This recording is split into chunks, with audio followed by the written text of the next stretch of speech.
12월 23일 수요일 아침입니다. 오늘도 말씀과 기도로 하루를 시작하시는 사랑하는 성도 여러분들을 주님의 이름으로 축복합니다. 코로나19 확산 방지를 위해서 우리가 더욱더 개인의 위생관리 또한 마스크를 철저히 쓸 수 있도록 당부의 말씀을 드리도록 하겠습니다. 특별히 연말 연시잖아요.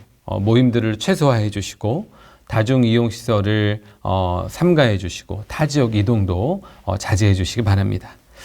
이 시간 오늘도 허락해 주신 말씀을 함께 묵상하시고 그 은혜로 오늘 하루를 힘차게 시작하시는 저와 여러분 모두가 되었으면 좋겠습니다. 오늘 이 시간 우리에게 허락하시는 하나님의 말씀은요, 누가복음 1장 26절로 38절까지의 말씀입니다. 누가복음 1장 26절로 38절까지의 말씀을 제가 봉독해 드리도록 하겠습니다. 여섯째 달에 천사 가브리엘이 하나님의 보내심을 받아 갈릴리 나사렛이란 동네에 가서 다윗의 자손 요셉이라 하는 사람과 약혼한 처녀에게 이르니 그 처녀의 이름은 마리아라. 그에게 들어가 이르되 은혜를 받은 자여 평안할지어다. 주께서 너와 함께 하시도다 하니 처녀가 그 말을 듣고 놀라 이런 인사가 어찌함인가 생각하매 천사가 이르되 마리아여 무서워하지 말라. 내가 하나님께 은혜를 입었느니라. 보라 내가 잉태하여 아들을 낳으리니 그 이름을 예수라 하라. 그가 큰 자가 되고 지극히 높으신 이의 아들이라 일컬어질 것이요 주 하나님께서 그 조상 다윗의 왕위를 그에게 주시리니 영원히 야곱의 집을 왕으로 다스리실 것이며 그 나라가 무궁하리라. 마리아가 천사에게 말하되 나는 남자를 알지 못하니 어찌 이 일이 있으리이까. 천사가 대답하여 이르되 성령이 내게 임하시고 지극히 높으신 이의 능력이 너를 덮으시리니 이러므로 나실 바 거룩한 이는 하나님의 아들이라 일컬어지리라. 보라 내 친족 엘리사벳도 늙어서 아들을 배었느니라. 본래 임신하지 못한다고 알려진 이가 이미 6달이 되었나니 대저 하나님의 모든 말씀은 능하지 못하심이 없느니라. 마리아가 이르되 주의 여종이오니 말씀대로 내게 이루어지이다 하매 천사가 떠나가니라. 아멘. 오늘 본문의 타이틀 주제는 예수의 나심을 예고하다라고 그렇게 성경에 적혀져 있습니다. 즉 우리가 잘 알고 있는 대로 수태고지입니다. 나사렛 출신의 마리아가 천사 가브리엘로부터 예수님의 수태 사실을 듣게 되는 현장입니다. 그런데 이 마리아의 수태고지는요, 예수님의 그 동정녀 탄생에 대한 근거를 보여주고 있는 매우 중요한 내용이 담겨져 있습니다. 뿐만 아니라 이 예수님의 동정녀 탄생은요, 기독교 역사의 가장 중요한 핵심 교리입니다. 그 이유는 바로 예수님의 동정녀 탄생이 그리스도의 성육신 사건과 그 십자가의 대속의 근간이 되고 있기 때문이라고 하는 사실이죠. 그래서 오늘 본문에서는 마리아가 정혼한 후에 남자를 알기 전에, 즉 요셉과 동침하기 전에 성령으로 말미암아 예수를 잉태했다고 35절에서 우리에게 말해주고 있습니다. 그리고 동정녀 마리아의 수태는 오직 하나님의 그 충만하신 은혜로 인한 것임을 28절과 오늘의 본문 30절에서 2번이나 우리에게 반복해서 소개하고 있습니다. 뿐만 아니라 마태복음의 저자인 마태는 예수님의 이 수태고지에서 마리아가 처녀의 몸으로 예수님을 수태했음을 직접적으로 분명하게 언급하고 있는데요. 그 본문의 말씀 마태복음 1장 23절의 말씀을 우리가 함께 합독해 보도록 하겠습니다. 시작. 보라 처녀가 잉태하여 아들을 낳을 것이요 그의 이름은 임마누엘이라 하리라 하셨으니 이를 번역한즉 하나님이 우리와 함께 계시다 함이라. 아멘. 그래서 인간의 이성과 경험, 상식 그리고 과학과 자연의 질서를 초월하는 이 마리아의 수태는요, 하나님만이 하실 수 있는 그 초자연적인 능력이고 그분의 섭리인 것을 우리가 깨닫게 되는 것이죠. 당시 히브리 여인들은 하나같이 오실 메시아의 어머니가 되는 것을 일생일대의 큰 영광으로 생각을 했었습니다. 그렇다면 어떻게 미천하고 소외된 동네인 갈릴리의 나사렛 마을의 한 시골 여인 그 마리아에게 이렇게 놀랍고 엄청난 축복이 임하게 됐을까요? 오늘 이 놀라운 비밀을 세 가지로 함께 우리가 살펴보시면서 은혜를 나누어 보도록 하겠습니다. 그 첫 번째는요, 마리아는 순결하고 정직한 여인이었습니다. 순결하고 정직한 여인이었습니다. 오늘의 본문 27절의 말씀 우리가 함께 합독해 보도록 하겠습니다. 시작. 다윗의 자손 요셉이라는 사람과 약혼한 처녀에게 이르니 그 처녀의 이름은 마리아라. 아멘. 천사 가브리엘로부터 예수님의 수태고지를 받은 당시 마리아는요, 요셉과 정혼, 즉 요즘 말로는 약혼한 상태였습니다. 당시 팔레스틴에서는 남녀가 약혼한 이후 1년의 시간이 지나야 공식적으로 결혼할 수 있는 것이 관례였습니다. 그리고 비록 남녀가 약혼한 사이라 할지라도 결혼 이전에 동침하는 것은 간음으로 규정해서 엄격하게 금지되었던 일이었습니다. 그래서 마리아는 하나님께서 제정하신 당시의 성결의 법, 그 율법을 쫓아 요셉과 동침을 하지 않고 순결을 지켰던 것이죠. 그래서 34절의 표현처럼 나는 남자를 알지 못하니 라고 그렇게 표현한 것입니다.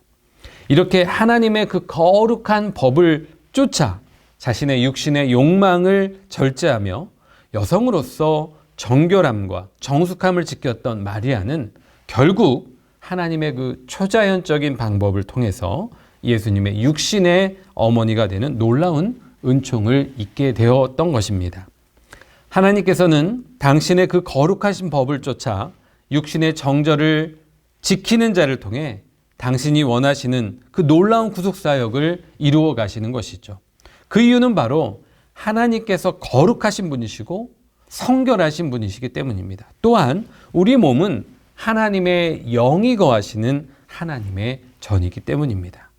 오늘도 이와 같은 사실을 우리가 잊지 않고 기억하면서 더욱 정결하고 순결함으로 아기 예수의 오심을 기다릴 수 있는 하루가 되었으면 좋겠습니다.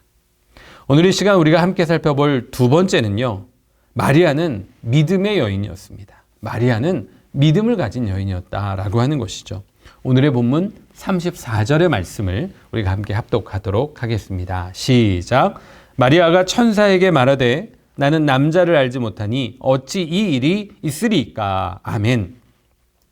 마리아는요, 천사의 수태고지를 들은 뒤에 어찌 이 일이 있으리까 라고 천사에게 반문하고 있습니다. 이런 마리아의 태도는 세례 요한의 수태고지를 들은 세례 요한의 아버지 사가랴의 그 불신앙적인 태도와는 조금 다른 모습입니다. 누가복음 1장 20절의 말씀 우리가 자막을 통해서 함께 읽어보면서 확인하겠습니다. 시작. 보라, 이 일이 되는 날까지 내가 말 못하는 자가 되어 능히 말을 못하리니 이는 내가 내 말을 믿지 아니함이거니와 때가 이르면 내 말이 이루어지리라 하더라. 아멘. 마리아가 반문했던 어찌 이 일이 있으리까 라는 이 표현을 다른 말로 표현하면 이와 같은 표현이 될 것입니다. 그렇다면 그 방법이 무엇입니까? 나는 아직 남자와 동침한 경험이 없습니다 라고 하는 것이죠. 이 마리아의 불신앙적인 고백이 아니라 전능하신 하나님의 그 초자연적인 방법을 구하는 마리아의 그 뛰어난 믿음을 단적으로 우리는 살펴볼 수 있는 것입니다. 바로 이와 같은 믿음, 인간의 이성과 상식, 경험, 자연 질서와 과학의 한계를 뛰어넘는 그 위에 역사하고 계시는 그 하나님의 능력을 믿는 믿음이 있었기 때문에 마리아는 예수님의 어머니가 되는 은총을 입을 수 있었던 것입니다. 저와 여러분 또한 마리아와 같은 그 굳건한 믿음을 소유하기를 소망합니다. 그 믿음이 우리의 삶을 더욱 거룩하고 정결하게 그리고 견고하게 인도하여 줄 줄 믿습니다. 오늘 우리가 함께 살펴볼 세 번째는요, 마리아는 하나님 말씀에 겸손히 순종할 줄 아는 여인이었던 것입니다. 하나님의 말씀에 겸손히 순종하는 여인이었습니다. 오늘의 본문 38절의 말씀을 함께 읽어보도록 하겠습니다. 시작. 마리아가 이르되 주의 여종이오니 말씀대로 내게 이루어지이다 하매 천사가 떠나가니라. 아멘. 인간이 상상할 수 없는 그 초자연적인 엄청난 수태고지를 들었던 마리아는 천사를 향하여서 단 한마디로 답변을 했습니다. 그것이 무엇입니까? 주의 여종이오니 말씀대로 내게 이루어지이다. 아멘이시죠? 마리아는 자신의 그 수태가 많은 사람들, 특별히 약혼자인 요셉에게 엄청난 충격으로 받아들여질 것을 알고 있었습니다. 뿐만 아니라 당시에는 약혼 기간 동안 동침하여 아이를 갖는다고 하는 것은 율법에 따라서 사형으로 다스려졌습니다.